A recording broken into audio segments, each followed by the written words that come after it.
નમસ્કાર મિત્રો, આજે આપણે માદા પ્રજનન તંત્રનો અભ્યાસ કરશું.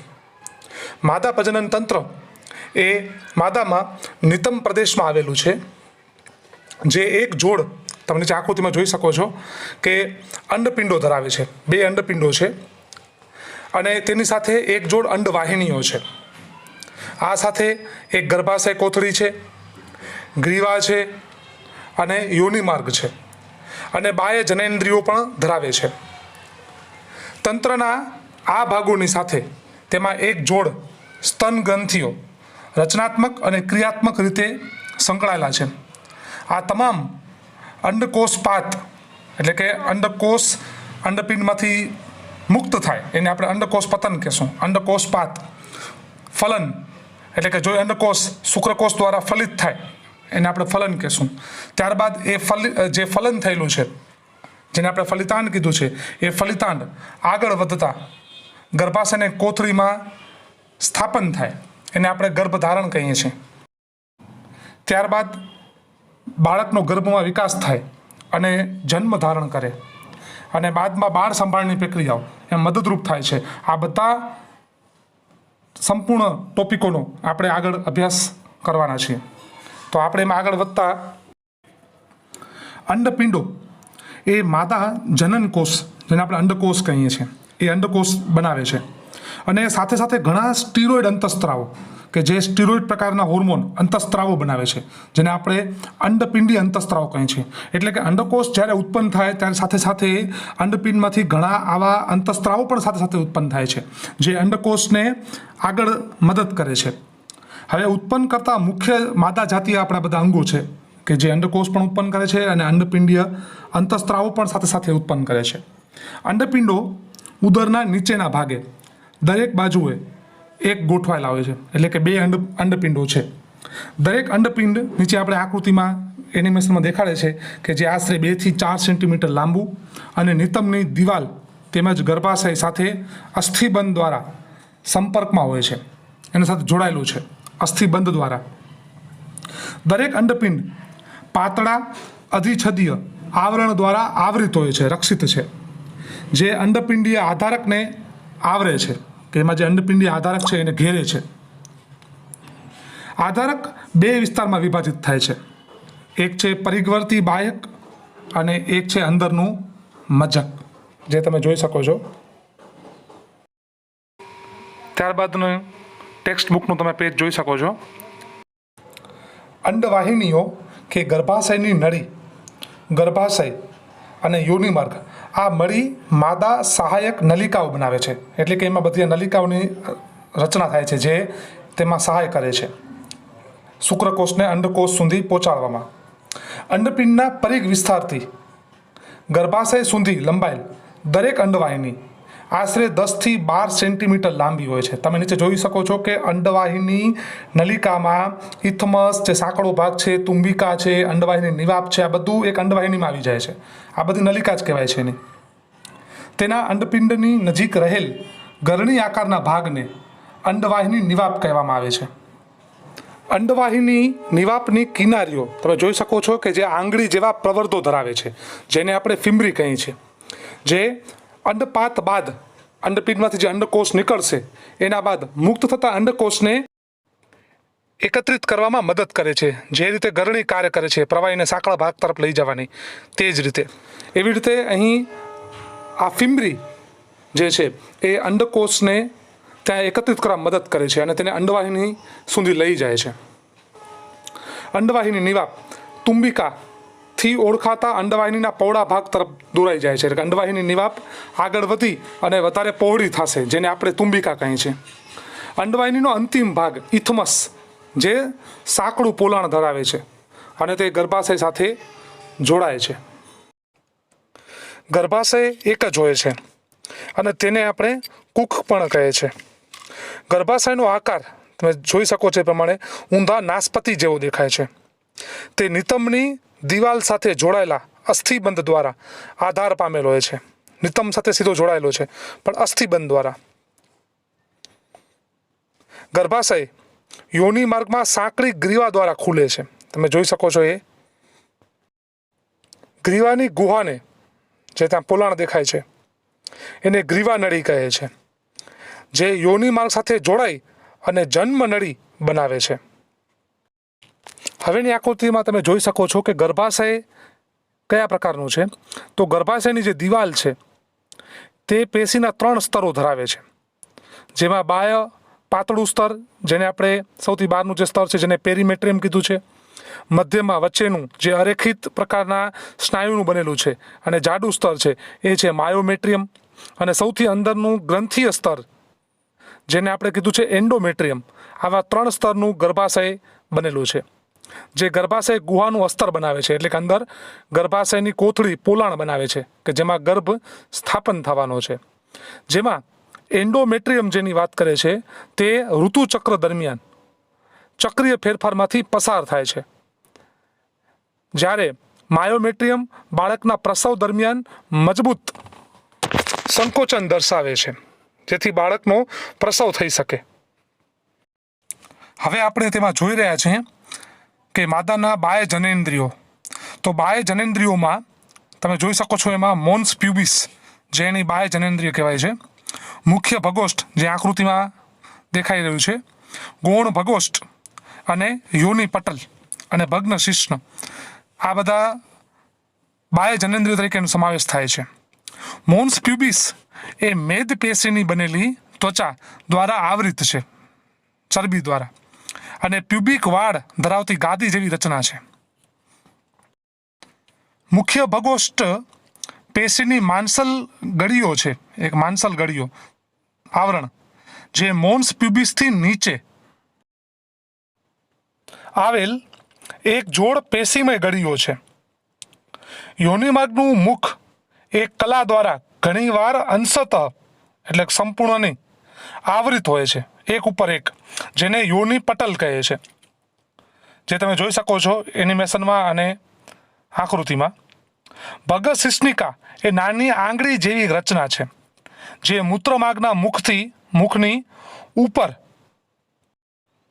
2 ગૌણ ભગોષ્ઠના ઉપરી જોડાણ સ્થાને આવેલ છે, જે તમે જોઈ શકો છો. યોનિપટલ ઘણીવાર પ્રથમ મૈથુન કે સમાગમ દરમિયાન ફાટી જાય છે, જો કે તે અચાનક પડવાથી અથવા આંચકો લાગવાથી યોનિ ટેમ્પોન એટલે કે ઋતુચક્ર દરમિયાન યોનિ માર્ગના ઋતુ પ્રવાહને શોષવા માટેનું દાક્તરી સાધન જેને આપણે કહીએ છીએ તે દાખલ કરતી વખતે પણ કેટલીક રમતો જેવી કે ઘોડેસવારી, સાયકલ સવારી વગેરેમાં સક્રિય ભાગ લેવાથી પણ આ યોનિ પટલ તૂટી શકે છે. કેટલીક સ્ત્રીઓમાં યોનિ પટલ મૈથુન બાદ પણ જળવાઈ રહે છે. યોનિ પટલની હાજરી અથવા ગેરહાજરીને કૌમાર્ય અથવા જાતીય અનુભવનું વાસ્તવિક ભરોસાપાત્ર સૂચક માનવામાં આવતું નથી. હવે આપણે જોઈ રહ્યા છીએ પેજ નંબર 47નો ટોપિક, જેમાં માદાનું બાહ્ય જનનાંગ એમાંનો એક જનનાંગ એવા સ્તન ગ્રંથિનો અભ્યાસ બાકી છે, જે આપણે જોઈ રહ્યા છીએ. ક્રિયાશીલ સ્તન ગ્રંથિ સ્તન એ બધા જ માદા સસ્તનોની લાક્ષણિકતા છે, એની ઓળખ છે. સ્તન ગ્રંથિઓ ગ્રંથિમય પેશી અને ભિન્ન માત્રામાં ચરબી ધરાવતી જોડમાં આવેલ રચના છે. પ્રત્યેક સ્તનની ગ્રંથિમય પેશી 15 થી 20 સ્તનખંડોમાં વહેંચાયેલી છે, કે જે કુપિકાથી ઓળખાતા કોષોના સમૂહો ધરાવે છે. તમે જે આકૃતિમાં જોઈ શકો છો કે કુપિકાના કોષો દ્વારા સ્ત્રવતું દૂધ કે જે કુપિકાના પોલાણમાં સંગ્રહ પામે છે, અને આ કુપિકા સ્તન નલિકામાં ખુલે છે. દરેક ખંડની નલિકાઓ ભેગી મળી અને સ્તન વાહિની બનાવે છે. ઘણી સ્તન વાહિનીઓ ભેગી મળી પહોળી સ્તન તુંબિકા બનાવે છે, કે જેમાં ત્યાં દૂધ પહોંચે છે, જે દુગ્ધ વાહિની સાથે જોડાયેલ છે, જેના દ્વારા દૂધ શોષવાથી બહાર નીકળે છે. આ રીતે આપણે અહીં માદાના બાહ્ય જનનાંગોનો અભ્યાસ પૂર્ણ કર્યો. હવે આપણો નવો મુદ્દો છે જન્યુજનન. જન્યુજનન શું છે? તો અંડપિંડોમાંથી અંડકોષોનું બનવું અને શુક્રપિંડમાંથી શુક્રકોષોનું બનવું. આ શુક્રકોષો અથવા માદામાં અંડકોષો એ કઈ રીતે બને છે, કેટલી અવસ્થામાંથી પસાર થાય છે, આનો અભ્યાસ એ હવે આપણે કરવાના છીએ જન્યુજનનના ટોપિકમાં. તો મુખ્ય પ્રજનન અંગો નરમાં શુક્રપિંડો અને માદામાં અંડપિંડો જન્યુજનન તરીકે ઓળખાતી પ્રક્રિયા દ્વારા જનન કોષો ઉત્પન્ન કરે છે. એટલે કે અનુક્રમે શુક્રકોષો અને અંડકોષો ઉત્પન્ન કરે છે. શુક્રપિંડમાં અપરિપક્વ નર જનન કોષો, જેને આપણે આદિ શુક્રકોષો કહીશું, કે જે સંપૂર્ણ રીતે હજી શુક્રકોષમાં ફેરવાયા નથી, એ શુક્રકોષ જનન દ્વારા, જેને આપણે સ્પર્મેટોજિનેસિસ પ્રોસેસ કહીએ છીએ, એના દ્વારા એ શુક્રકોષો ઉત્પન્ન કરે છે. તે યૌવનારંભથી શરૂ થાય છે. આદિ શુક્રકોષો શુક્ર ઉત્પાદક નલિકાઓની દિવાલની અંદર જોવા મળે છે, જે સમસૂત્રી ભાજન દ્વારા ગુણન પામી સંખ્યામાં બમણા થશે એટલે અને વધે છે, જે તમે નીચે આકૃતિમાં જોઈ શકો છો. દરેક આદિ શુક્રકોષ દ્વિકીય હોય છે, જેને આપણે 2n કહીએ છીએ. અને આ શુક્રકોષના કેન્દ્રમાં 46 રંગસૂત્રો ધરાવે છે. પ્રાથમિક પૂર્વ શુક્રકોષ કહેવાતા કેટલાક આદિ શુક્રકોષો સમયાંતરે અર્ધીકરણ પામે છે. હવે આ જે અર્ધીકરણ છે, એ અર્ધીકરણ ઘટના આપણે 11મા ધોરણમાં ભણી ગયા હતા કે કઈ રીતે સમવિભાજન થાય છે અને કઈ રીતે અર્ધીકરણ થાય છે. આ અર્ધીકરણ ઘટનામાં કોષ કેન્દ્રમાં રહેલા જે રંગસૂત્રો છે એના વિભાજનની વાત થાય છે, જેમાં જે કોષનું વિભાજન સમવિભાજન થતું હોય, એટલે કે એકમાંથી 2 કોષ બનતા હોય, ત્યારે બંનેમાં રંગસૂત્રો 46 સરખા જાય એને આપણે સમવિભાજન કહ્યું હતું. પણ જ્યારે એકમાંથી 2 કોષ બને છે અને એના કોષ કેન્દ્રમાં રહેલા રંગસૂત્રોનું પણ વિભાજન અડધું થાય છે, એટલે કે 23 એને અર્ધીકરણ ઘટના કહીએ છીએ. તો અહીં આવી જ અર્ધીકરણ ઘટના બને છે. હવે પ્રાથમિક પૂર્વ શુક્રકોષ એ પ્રથમ અર્ધસૂત્રી ભાજન પૂર્ણ કરી 2 સરખા સમાન એકકીય કોષોનું નિર્માણ કરે છે, જેને દ્વિતીયક પૂર્વ શુક્રકોષ કહે છે. હવે અહીં પ્રાથમિક પૂર્વ શુક્રકોષમાંથી જે અર્ધીકરણ ઘટના બની એના પછી બીજો તબક્કો, જેને આપણે દ્વિતીય પૂર્વ શુક્રકોષ કહીએ છીએ, જે દરેક ફક્ત હવે 23 રંગસૂત્રો ધરાવે છે. દરેક શુક્રકોષના અંદર 23 રંગસૂત્રો છે, જે આગળના તબક્કામાં 46 હતા. દ્વિતીય પૂર્વ શુક્રકોષો એ દ્વિતીય અર્ધસૂત્રી ભાજનમાં પ્રવેશી 4 સમાન એકકીય પ્રશુક્રકોષો, એટલે કે શુક્રકોષની આગળની અવસ્થાને પ્રશુક્રકોષ કહેશું, એ પ્રશુક્રકોષો ઉત્પન્ન કરે છે. પ્રશુક્રકોષોમાં રંગસૂત્રોની સંખ્યા કેટલી હોય છે? પ્રશુક્રકોષો શુક્રકોષોમાં રૂપાંતરિત થાય છે. આ પ્રક્રિયાને શુક્ર કાર્યાંતરણ કહે છે, એટલે કે સ્પર્મિયોજિનેસિસ, કે જેમાં આખી જે આપણે પ્રક્રિયા જોઈ કે જેમાં શુક્રકોષો કઈ રીતે એક સ્વરૂપમાંથી બીજા સ્વરૂપમાં રૂપાંતરિત થયા કરે છે. શુક્ર કાર્યાંતરણની આ ઘટના બાદ, કે જેમાં શુક્રકોષો આટલી અવસ્થા સુધી પહોંચ્યા બાદ શુક્રકોષનું શીર્ષ સર્ટોલી કોષોમાં અંતઃસ્થાપિત થાય છે. એમાં તેના શુક્રકોષનો માથાનો ભાગ એમાં સ્થાપિત થાય છે અંતઃ, અને અંતે શુક્ર ઉત્પાદક નલિકાઓમાંથી મુક્ત થાય છે. આ પ્રક્રિયાને શુક્રકોષ મુક્ત થવાની ક્રિયા કહે છે, જે તમે એનિમેશનમાં પણ જોઈ શકો છો. તો ચાલો આપણે એકવાર શુક્રકોષ જનનની પ્રક્રિયાનું આખું એકવાર રિવિઝન કરી નાખીએ. તો તમે એનિમેશનમાં જોઈ શકો છો કે શુક્રકોષ જનનની પ્રક્રિયા એ સળંગ પ્રક્રિયા છે. એના મુખ્ય 2 તબક્કામાં જોવા મળે છે. એક છે પ્રશુક્રકોષનું નિર્માણ, અને એના પછીનો બીજો તબક્કો છે શુક્ર કાર્યાંતરણ. હવે તમે ઉપરની આકૃતિમાં અને એનિમેશનમાં બંનેમાં સાથે જોઈ શકો છો કે પ્રશુક્રકોષ સૌપ્રથમ એની જે નિર્માણ છે એ 3 તબક્કામાં થાય છે. પહેલો છે ગુણન તબક્કો. આ ગુણન તબક્કાને આપણે આદિ શુક્રકોષો શુક્રોત્પાદક નલિકાઓની દિવાલની અંદર જોવા મળે છે. ગુણન તબક્કો કે ત્યાં કને આ ગુણનમાં વધે છે, જે આપણે આગળ જોયું કે જે સમસૂત્રી ભાજન દ્વારા ગુણન પામી અને સંખ્યામાં વધે છે. આદિ શુક્રકોષની આપણે વાત આવી હતી કે તે દ્વિકીય હોય છે અને 46 રંગસૂત્રો ધરાવે છે, જે તમે ઉપર જોઈ શકો છો. અહીં કને ગુણન તબક્કો પૂર્ણ થાય છે. ત્યાર પછી વૃદ્ધિ તબક્કો છે. આ તબક્કામાં આદિ શુક્રકોષો મોટા જથ્થામાં પોષક દ્રવ્ય અને ક્રોમેટિન દ્રવ્ય એ ભેગું કરે છે, એકત્રિત કરે છે, એટલે કે વૃદ્ધિ થાય છે. હવે દરેક આદિ શુક્રકોષો પ્રાથમિક પૂર્વ શુક્રકોષ તરીકે ઓળખાય છે, જે તમે ઉપર આકૃતિમાં પણ બાજુમાં જોઈ શકો છો કે અત્યારે પ્રાથમિક પૂર્વ શુક્રકોષ તરીકે હવે એને ઓળખવાનું શરૂ થઈ ગયું છે.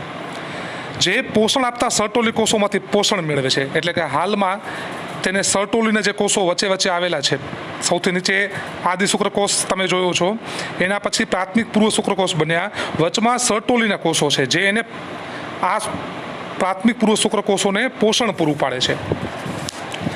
એના પછી છે ત્રીજો તબક્કો, જેને આપણે કહીએ છીએ પરિપક્વ તબક્કો. આ તબક્કામાં પ્રાથમિક પૂર્વ શુક્રકોષ જેને આપણે કહેતા હતા એ કેટલાક આદિ શુક્રકોષો સમયાંતરે પ્રથમ અર્ધસૂત્રી ભાજન અહીં કને પૂરું કરે છે, એટલે એને પરિપક્વ કહે છે કે હવે અહીંયા કને એનું અર્ધસૂત્રી ભાજન પૂર્ણ થઈ ગયું. અને એ બે સમાન એવા એકકીય પ્રકારના કોષોનું નિર્માણ કરે છે, જેને આપણે દ્વિતીયક પૂર્વ શુક્રકોષ તરીકે ઓળખીએ છીએ, જેમાં ફક્ત 23 રંગસૂત્રો ધરાવે છે. અને દ્વિતીયક પૂર્વ શુક્રકોષો એ દ્વિતીય અર્ધસૂત્રી ભાજનમાં પ્રવેશી અને છેલ્લે 4 સમાન એકકીય પ્રકારના પ્રશુક્રકોષો ઉત્પન્ન કરે છે. અને અહીં કને આ પ્રશુક્રકોષોનું નિર્માણ પૂર્ણ થાય છે. ત્યાર પછીનો જે તબક્કો હતો આપણે જાણીએ છીએ શુક્ર કાર્યાંતરણ, એટલે કે પ્રશુક્રકોષોનું હવે શુક્રકોષોમાં રૂપાંતરણ થવાની ઘટનાને આપણે શુક્ર કાર્યાંતરણ કહીશું, કે એમાં રૂપાંતરણ થાય છે. શુક્રકોષોનું જે શીર્ષ સર્ટોલી કોષોમાં આપણે જોયું હતું કે અંત સ્થાપિત થાય છે, જે આપણે આગળ ભણી ગયા હતા, અને છેલ્લે શુક્રકોષો એ મુક્ત થાય છે. હવે આ શુક્રકોષ જનનની આખી ઘટના અહીં આપણને ટૂંકમાં બતાવી છે, જેમાં યુવાનારંભની વખતની વાત કરી છે કે તેમાં આદિ શુક્રકોષ સૌપ્રથમ તેમાંથી ઉત્પન્ન થતો જે આ શુક્રકોષ હશે તેનું સૌપ્રથમ વિભેદીકરણ સમવિભાજન થાય છે, એટલે કે એકમાંથી 2 કોષો અને રંગસૂત્રો બંનેમાં 46 એ બેના 4 કોષો, તેમાં પણ 46 રંગસૂત્રો. હવેની ઘટના જે છે એ પ્રાથમિક પૂર્વ શુક્રકોષ દેખાડે છે. તેમાં કોઈ એક શુક્રકોષની ઘટના બતાવી છે કે તેમાં પ્રથમ અર્ધીકરણ શરૂ થાય છે. ત્યાર પછી એ પ્રાથમિક પૂર્વ શુક્રકોષ હવે દ્વિતીયક પૂર્વ શુક્રકોષ તરીકે ઓળખાય છે. હવે તેનું પાછું અર્ધીકરણ થાય છે, જેને આપણે અહીંયા દ્વિતીય અર્ધીકરણ તરીકે ઓળખશું. હવે અહીં રંગસૂત્રોની સંખ્યા 46 ન રહેતા 23 વિભાજિત થઈ ગઈ છે.